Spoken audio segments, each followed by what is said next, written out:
mesdames et messieurs. Aujourd'hui, la classe des CM2C va vous présenter des textes du célèbre monsieur Victor Hugo. Pour commencer, une courte poésie Jeanne fait son entrée, suivie de La cicatrice. Puis, des élèves liront Mélancolia. Et pour finir, un texte de Victor Hugo devant l'Assemblée nationale en 1847. Discours où il défend les droits des enfants. Merci pour votre attention. On espère que notre spectacle va vous plaire.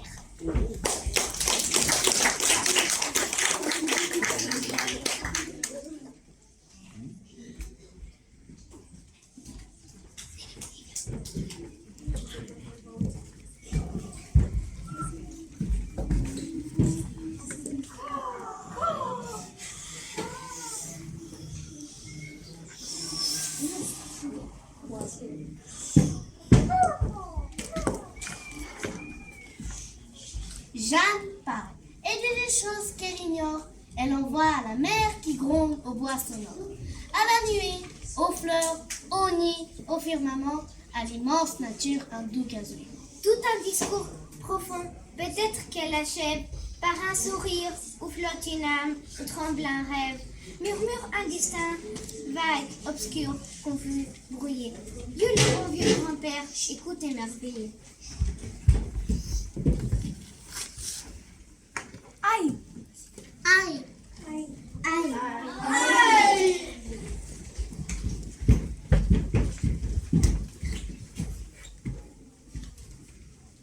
Il croûte assez laide sur la cicatrice. Jeanne l'arrache et saigne, et c'est là son caprice. Elle arrive montrant son doigt presque en l'ombre.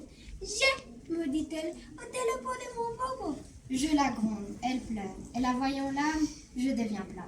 Faisons la paix, je rends les âmes. Jeanne, à condition que tu me souriras. Alors la douce enfant s'est jetée en mes bras. Il m'a dit de son air indulgent et suprême, je ne me ferai plus mal puisque je t'aime. Et nous voilà contents en ce tendre abandon. Elle de ma clémence et moi de son pardon.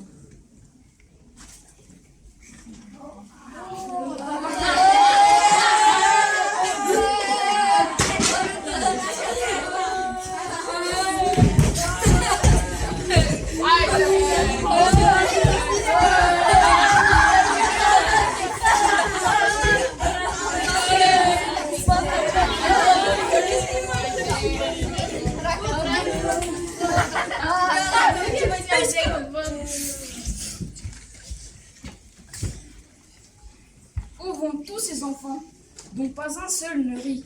Ces doux êtres pensifs que la fièvre maigrit. Ces filles de 8 ans qu'on voit cheminer seules. Ils s'en vont travailler, 15 heures se démeulent. Ils vont de l'aube au soir, faire éternellement. Dans la même prison, le même mouvement. Accroupis sur le dos d'une machine sombre. Innocents dans un bagne, anges dans un enfer. Ils travaillent, tout est de rein, tout est de fer. Jamais on ne s'arrête et jamais on ne joue. Il fait à peine jour, ils sont déjà bien là. Ils ne comprennent rien à leur destin. Hélas!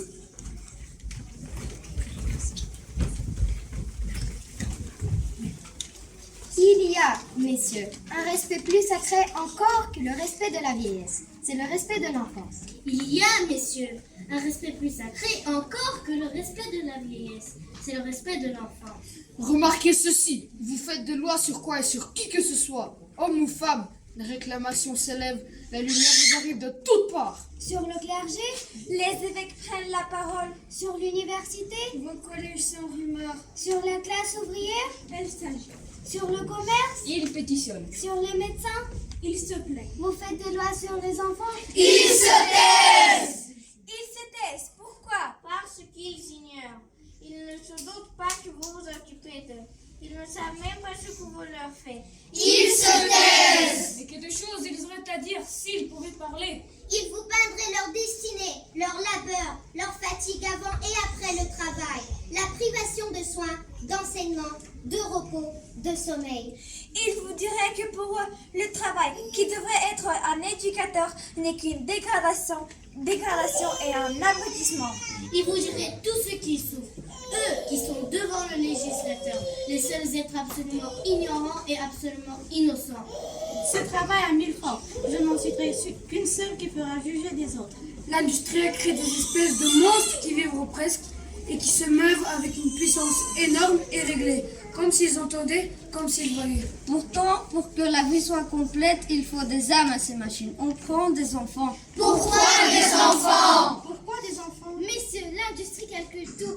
Il lui faut des âmes qui tiennent peu de place, qui mangent peu et qui ne coûtent pas cher. Il lui faut des âmes qui tiennent peu de place, qui mangent